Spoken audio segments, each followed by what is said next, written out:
కేసీఆర్ జాతీయ రాజకీయాల్లో చక్రం తిప్పడానికి పార్టీ పేరును కూడా మార్చేసి హడావుడి చేశారు. తీరా చూస్తే మాజీ ముఖ్యమంత్రిగా ఫామ్ హౌస్కే పరిమితమైపోయారు ఆయన.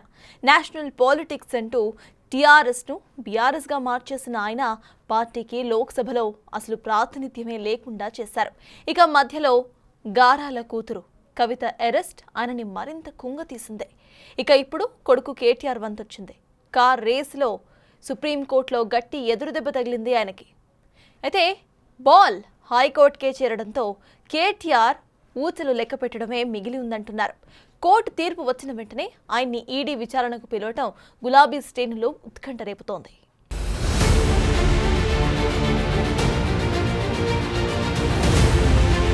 ఓవర్ కాన్ఫిడెన్స్ తో పార్టీ పేరులోంచి తెలంగాణను తీసేసి జాతీయ రాజకీయాలంటూ బీఆర్ఎస్ ను ప్రకటించిన కేసీఆర్ కు అప్పటి నుంచి ఏదీ కలిసి రావడం లేదు. వరుస ఓటములతో కాన్ఫిడెన్స్ లెవెల్స్ పూర్తిగా దెబ్బతినడంతో గులాబీ బాస్ ఫామ్ హౌస్ వదిలి బయటకు రావడమే మానేశారు. ఈ పరాభవాల భారం చాలదన్నట్లు అసెంబ్లీ, లోక్సభ ఎన్నికల మధ్యలో కల్వకుంట్ల ఇంటి ఆడపడుచు ఎమ్మెల్సీ కవిత ఢిల్లీ లిక్కర్ స్కామ్లు ఇరుక్కొని ఆయన్ని మరింత కుంగదీశారంటున్నారు.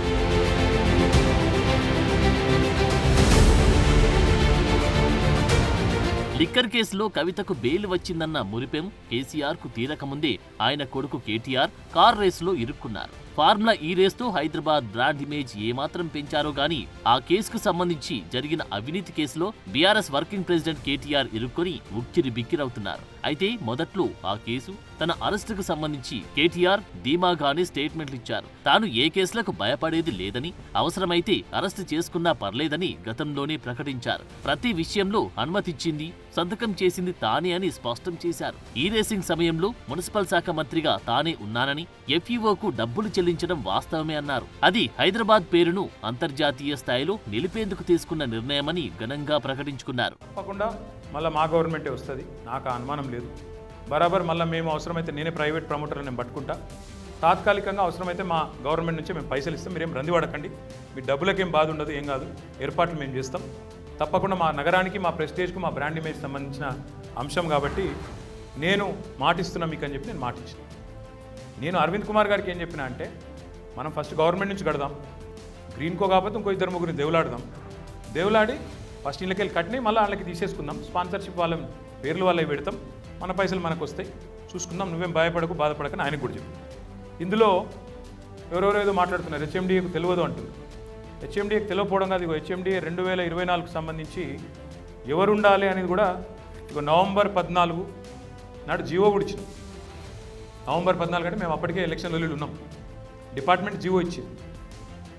24 రేస్కు సంబంధించి హెచ్ఎండిఏకు సంపూర్ణమైన అవగాహన ఉంది, అన్నీ తెలుసు. ఫార్ములా ఈ రేస్ వ్యవహారం అంతా తన ఆదేశాల ప్రకారమే జరిగిందని, ఇందులో ఎలాంటి పొరపాట్లు లేవని మొదట్లో మాజీ మంత్రి కేటీఆర్ చెప్పుకొచ్చారు. తాను చెప్పినట్లే అధికారులు చేశారని, అధికారులకు దీంతో ఎలాంటి సంబంధం లేదన్నారు. కానీ ఆ మాటలు చెప్పిన కొన్ని రోజుల్లోనే ఆయన ప్లేట్ ఫిరాయించారు. ఫార్ములా ఈ రేస్ వ్యవహారంలో ఏదైనా నిబంధనల ఉల్లంఘన ఉంటే అది అధికారులు చూసుకోవాలి, కానీ మంత్రిగా ఉన్న తనకు ఏం సంబంధం అంటూ కోర్టులో దాఖలు చేసిన రిప్లై అఫిడవిట్లో పేర్కొన్నారట. ఎన్నికల కోడ్ వచ్చిన తర్వాత అసలు తనకు ఎలాంటి అధికారాలు ఉండవని, అలాంటప్పుడు ఏ విషయంలో తన పాత్ర ఏమీ ఉంటుందని పేర్కొన్నారట.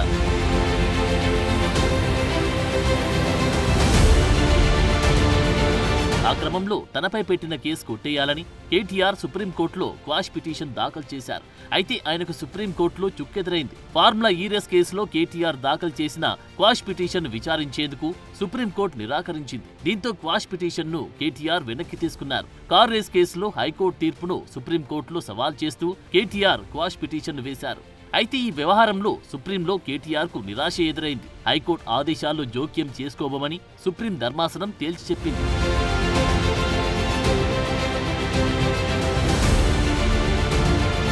విచారణలో భాగంగా కేటీఆర్ తరపున న్యాయవాది సిద్ధార్థ వాదనలు వినిపించారు. ఈ ఫార్ములా కార్ రేస్ కేసులో హెచ్ఎండిఏను ఇతరులను పేర్కొనలేదని, కేవలం 2 అధికారులను, కేటీఆర్ను మాత్రమే నిందితులుగా చేర్చారని కోర్టు ముందు ప్రస్తావించారు. ఇది పూర్తిగా రాజకీయ కక్ష సాధింపు కేసు అని, కేటీఆర్ ₹1 తీసుకున్నారని ఎవరు చెప్పడం లేదని న్యాయవాది తెలిపారు. ఇలాంటప్పుడు అవినీతి నిరోధక చట్టం ఎలా వర్తిస్తుందని వాదించాడు. అయితే హైకోర్టు ఇచ్చిన ఆదేశాలపై ఎలాంటి జోక్యం చేసుకోబోమని స్పష్టం చేయడంతో ఈ కేసుకు సంబంధించి సుప్రీంకోర్టులో కాస్త ఊరట లభిస్తుందని భావించిన కేటీఆర్కు ఎదురుదెబ్బే తగిలింది.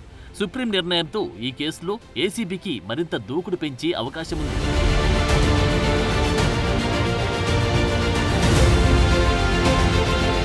అయితే కేటీఆర్ కంటే ముందే రాష్ట్ర ప్రభుత్వం కూడా సుప్రీంలో కేవియట్ పిటిషన్ దాఖలు చేసింది. ఒకవేళ కేటీఆర్ సుప్రీంకోర్టును ఆశ్రయిస్తే విచారణ సందర్భంగా ముందు తమ వాదనలు వినాలని తెలంగాణ ప్రభుత్వం కేవియట్ పిటిషన్ను ముందస్తుగానే దాఖలు చేసింది. హైకోర్టులో క్వాష్ పిటిషన్ నిరాకరణకు గురైనప్పటికీ సుప్రీం స్టే విధిస్తుందని కేటీఆర్ భావించినట్టు తెలుస్తోంది. కానీ హైకోర్టు ఇచ్చిన ఆర్డర్లో తాము జోక్యం చేసుకునేది లేదని సుప్రీం ధర్మాసనం తేల్చి చెప్పడంతో ఏసీబీ మరోసారి నోటీసులు ఇస్తే ఆ విచారణకు కేటీఆర్ ఖచ్చితంగా హాజరు కావాల్సి ఉంటుంది.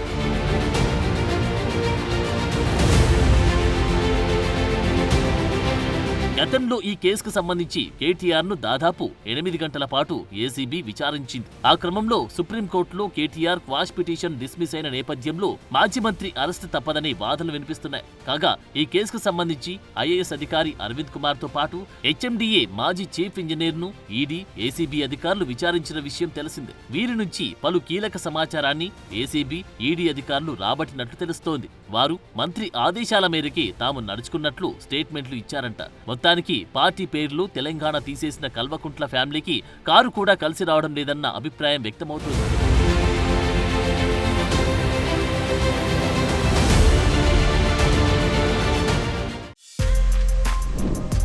For more videos like this, subscribe Big TV channel.